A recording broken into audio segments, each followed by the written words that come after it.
La communication avec un animal décédé. Longtemps, je ne voulais pas le faire, une communication avec un animal décédé, parce que je me suis dit, ah, quoi, ça peut encore servir, la vie au foyer ne peut plus rien me dire, la nourriture, si besoin, on n'a pas d'intérêt à le faire. Au début, pendant longtemps, j'ai pensé ça. Jusqu'à un moment, une amie me demandait à faire un test, une communication avec son chat qui s'est fait écraser.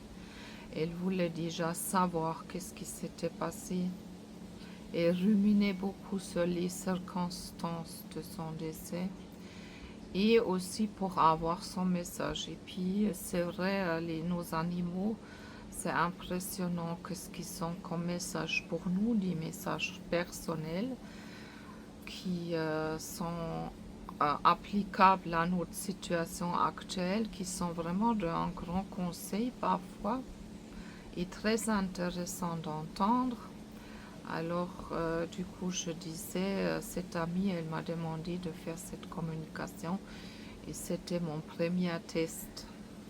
Et j'étais contente de l'avoir fait parce que j'étais étonnée de la différence de la qualité du message d'un animal décédé par rapport à un animal vivant.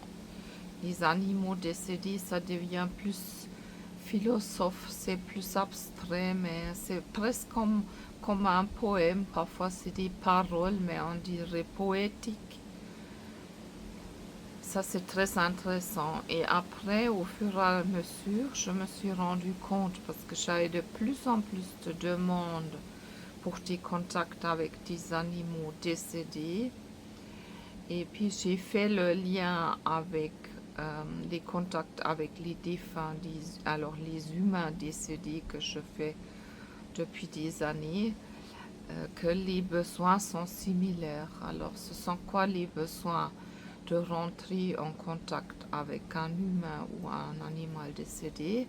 Les besoins sont, je veux savoir s'il est bien, je veux savoir s'il a souffert, je veux savoir s'il m'a pardonné que, par exemple, je n'étais pas là ou pour un animal, je l'ai fait euthaniser. Est-ce que j'ai pris la bonne décision? Est-ce qu'il m'en veut? Est-ce que j'ai fait tout ce que j'ai pu faire pour lui apporter mon aide? Est-ce qu'il sait que je l'aimais? Qu'est-ce qu'il me dit par rapport à ceci et cela? Est-ce qu'il a un message pour moi? Pour